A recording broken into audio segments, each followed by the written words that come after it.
Magandang araw, ako po Sir T. Madalas po nila akong tawagin Sir Pogi. Dumating na ang araw na pinakaintay ng mga bata ang school intramural. Siyempre, sinimulan sa pamagitan ng pagkanta ng Lupang Inirang at mga mensahe ni Ma'am MJ at ni Doc Silverio, naming PTA President.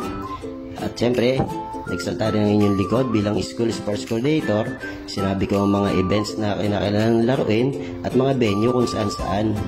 At yan po ang aming mga muses at mga escorts.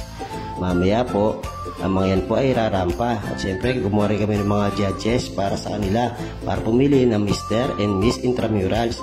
Ang bawat event po, pag tinawag, ay magsasabi na kanilang yell.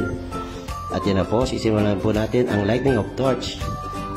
Tumakbo po ang mga manlalaro po namin na nag-qualify ng division mate ng isang taon. At siyempre, pagkatapos po, nagkaroon ng oath of sportsmanship. At yan na po ang sinabi ko kanina. Narumahan pa po yung mga views at saka mga escort po natin. At sumayaw po na sila ng wellness dance. Yan po mga judges po kinuha namin. Mga big time po mo yan, mga bigatin. Kundi mga pogi, siyempre mga ganda rin. At di pa po tapos ang aking ganap. Yan po, nabalik po ako sa office. Gagawa po naman ng certificate. Sa ibang araw, babaltang kuli kayo. Paalam!